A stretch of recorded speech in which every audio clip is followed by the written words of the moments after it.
Happy Monday, Grizzlies. All right, so I'm excited for us to start this new book, Al Capone Shines My Shoes, as a continuation of Al Capone Does My Shirts. So it kind of has a reminder at the beginning with what's called the big question. I don't know for certain it was Capone who helped us. I mean, the guy is locked up in a 5 by 9 foot cell. He's not allowed to make a phone call or write a letter that isn't censored word for word. It doesn't seem possible he could have done anything to help us, even if he wanted to. But out of desperation, I sent a letter asking Capone for help and Natalie got accepted. Then I got a note in the pocket of my newly laundered shirt. Done, it said. I haven't told anyone about this. It's something I try not to think about, but today, the day Nat's finally leaving for school, I can't keep my mind from going over the details again and again. The thing that stumps me is, why? I never even met Al Capone. Why would he help me? So it has a map at the beginning, which I think is a pretty cool map. If I can get this to work for us, no guarantees here. Kind of shows what Alcatraz looks like. So you can see down here at the bottom is Piper's house. Kind of points to that.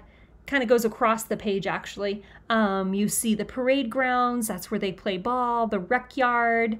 That's where baseballs come over that wall. There's a guard tower. There's the industry building where Capone does the laundry. There's the cell house in the middle. There's an officers club way over on the right-hand side and an electric shop where his dad works. Apartment 2E. So there's the apartment building where they live, and then the canteen. There's the dock down there where they would leave. And it says Chinatown and our secret passageway. So I just like this map because it really shows us kind of everything that's happening on the island. So chapter 1, The Cream of the Criminal Crop. Monday, August 5th, 1935. Nothing is the way it's supposed to be when you live on an island with a billion birds, a ton of bird crap, a few dozen rifles, machine guns and automatics, and 278 of America's worst criminals. The cream of the criminal crop, as one of our felons likes to say. The convicts on Alcatraz are rotten to the core, crazy in the head, and as slippery as eels in axle grease. And then there's me, Moose Flanagan. I live on Alcatraz along with 24 other kids and one more on the way.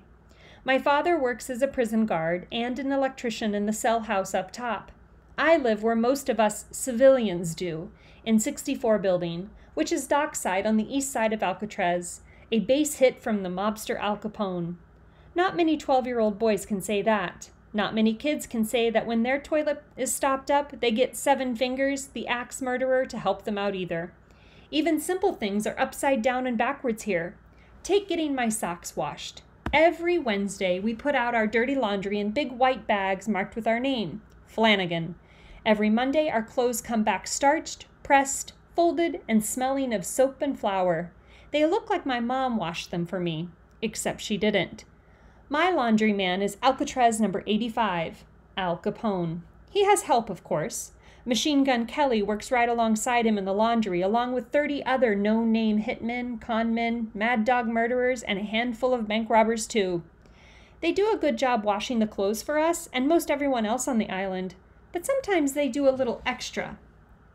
The cons don't care for Officer Trixel, so his laundry doesn't return the same way as everyone else's. His shirts are missing buttons, underwear is stiff with starch or dyed pansy pink, pants are missing a cuff, or the fly is sewn shut so the guy can't even take a leak unless he pulls his pants down like a little girl. I can't say the cons are wrong about Officer Trixel. Darby Trixel is the kind of guy who only his wife likes, and not that much either.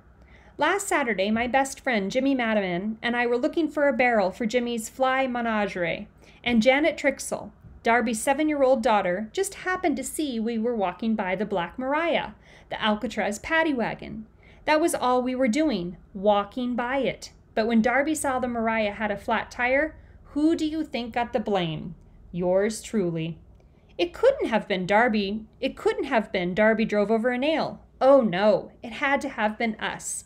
We had to go with him to San Francisco and carry a new tire down Van Ness Avenue to the ferry and up the switchback to where the Maria was parked up top. Darby wouldn't even let us roll it on the road. Didn't want to get it dirty. It's a tire. Where does he think it usually goes? My father wouldn't help us with Darby either. I know you had nothing to do with that flat tire, but it won't hurt you to give Darby a hand, Moose, is what he said. When I first moved here, I thought all the bad guys were on one side of the bars and all the good guys were on the other. But lately, I've begun to wonder if there isn't at least one officer on the free side who ought to be locked up, and maybe a convict who isn't half as bad as he's cracked up to be. I'm thinking about Al Capone, the most notorious gangster in America, the worst guy we have up top. How could it be that he did me a good turn? It doesn't make sense, does it? But Al Capone got my sister Natalie into a school called the Esther P. Marinoff, where she'd been turned down twice already. It's a boarding school for kids who have their wires crossed up. It's a school and not a school, a place to make her normal. I don't know for certain it was Capone who helped us. I mean, the guy is locked up in a 5-by-9-foot cell. He's not allowed to make a phone call or write a letter that isn't censored word for word. It doesn't seem possible he could have done anything to help us, even if he wanted to. But out of desperation, I sent a letter asking Capone for help, and Natalie got accepted. Then I got a note in the pocket of my newly laundered shirt. Done, it said. I haven't told anyone about this. It's something I try not to think about. But today, the day Nat's finally leaving for school, I can't keep my mind from going over the details again and again. The thing that stumps me is why? I never even met Al Capone. Why would he help me? I watch Nat as she sits on the living room floor going through our books one by one. She looks almost like a regular 16-year-old this morning. If her mouth wasn't twitching right and right and right again, and her shoulders were just down where they're supposed to be. She opens a book, fans her face with the pages, then sets the book back on the shelf, just exactly as it was. She has been through one entire shelf this way. Now she's working on the second. Normally, my mom wouldn't let her do this, but today she doesn't want to take the chance of upsetting her. You ready to go, Natalie? My mother asks. Nat moves faster. She fans the pages so quickly each book sounds like one quick phew. All I hear is phew, phew, phew, as I look out front window down to the dock. Sure enough, there's Officer Trixel. He's supposed to be off today, but Trixel can't keep his nose out of our business. He's almost as much trouble as Piper, the warden's daughter, only not half as pretty. When you look like Piper does, people forgive a whole lot of things, but never mind about that. What I think about Piper is kind of embarrassing, to tell you the truth. My father comes out of the bathroom. The toilet is running again. The plumbing in 64 building is held together with bubble gum and last year's oatmeal stuck hard and solid. But luckily for us, Seven Fingers, our very own felon plumber, fixes it for free. Not exactly for free, actually. We pay him a chocolate bar every time, but no one is supposed to know that. Time to go, Natalie, my mom says. Natalie is wearing a new yellow dress today. My mother cut the pattern, but the convicts in the tailor shop sewed it. The cons did a pretty good job, only the belt is bugging Nat.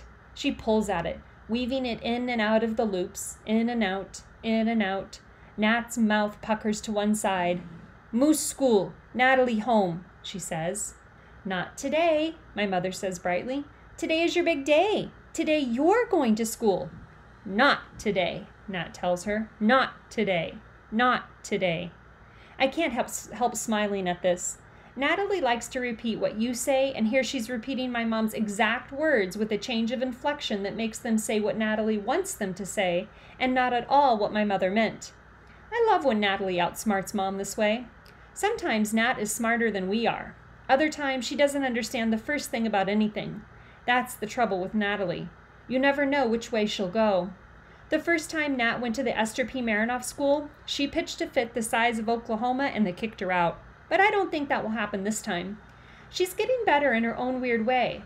I used to say Nat's like a human adding machine without the human part. But now she's touching down human more days than not.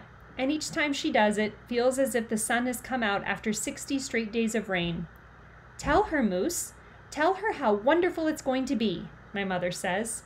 Tell her, Moose. Tell her how wonderful it's going to be, Nat repeats, picking up her button box and holding it tight against her chest. You get to take your buttons, Nat. Mom said, I say. I almost think I see her smile then. As much of a smile as you ever get from Natalie, anyway. She peeks inside her button box, checking to make sure all of her precious buttons are exactly where they're supposed to be. When we head down to the dock, my mom's step is light on the stairs. She's so sure that the Esther P. Marinoff will be the thing that fixes Natalie. My dad's feet are moving to the beat of an Irish jig. Natalie is taking each step carefully and methodically, as if she wants each foot to make a lasting impression on the stairs. When we get down to the water's edge, I see Trixel walking across the dock, bullhorn in hand. 200 yards back, please. All boats must stay 200 yards off the shore. Officer Trixel booms through his bullhorn to a tour boat that has come too close to the island. Warned him before, that one. Mac will put a beat on him. Fix him good, Trixel tells my father. Natalie hates loud noises. Once they shot a warning blast into the water when we were in our apartment, and she curled up in a ball in the middle of the living room and stayed that way for the better part of the afternoon. Another time, she didn't seem to hear a gun go off 10 feet away. It's impossible to predict what Natalie will do. Darby, hey Darby, my father wheedles. Please, not today, okay, buddy? Gotta learn to straighten up and fly right, Darby mutters. If she's coming back, that is. His eyes are bright with the unasked question.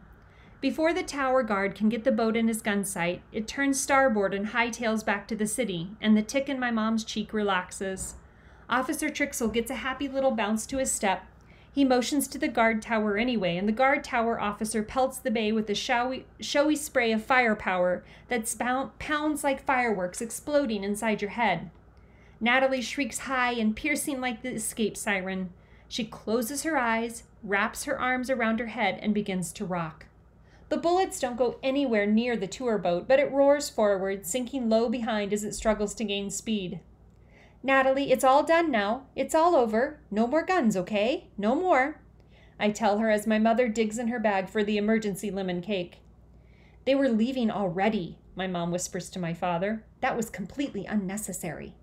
He's just doing his job, Helen, my father says, but his face is pinched like his belt is a notch too tight. Nat's arms stay wrapped around her head like a bandage. She rocks from foot to foot, still making her little shrieks. Trixel hitches up his trousers and walks toward us. He stares at Natalie. Got a problem here, Cam? No problem. We got it under control. My father's voice is confident and commanding like a Boy Scout leader's. Trixel sucks on his lip. Don't look that way to me. Just scared her is all, my father tells him. Trixel clears his throat. Gonna have to do an incident report on this, Cam. Warden's orders. My father frowns and lowers his voice as if he's letting Trixel in on a secret. Nothing to worry about here, Darby. Darby makes a juicy noise with his spit. Anything out of the ordinary? I got to report. My mom picks up Nat's suitcase, hoping to distract her and get her away from Darby. Let's go, Nat, she says. But what about Jimmy and Teresa? I ask. They wanted to say goodbye. Couldn't you wait? I can run get them. It will only take a minute. Teresa is Jimmy's little sister, and she's really good with Natalie. My mom shakes her head. Nat's shrieking has subsided. Now it's more like the hum of a radio gone haywire. But my mom clearly wants to get her out of here. I don't think Nat will go, but she does. She's still humming, still holding her head, but she's walking along behind my mother. Yes, she is. Bye, Nat, I wave stiffly. Moose, bye, she says as she toe walks across the gangplank. I take a step forward. I know better than to try to hug her. Nat hates to be touched, but I want to go to the Madamans at least. I promised I'd let them know when she was leaving. My father puts his hand on my arm. She can't take much more hullabaloo, he murmurs, his eyes on Darby Trixel, who is deep in conversation with the buck sergeant. My mom waves to us from the starboard side of scooting Nat's suitcase under the seat. Nat sits down, her eyes trained on her lap. The motor roars to a start, and the Frank M. Cox pulls out fast, carving a white wake in the stirred-up brown water. We watch until the boat is so small it could fit in the finger of my baseball glove, and then it's gone.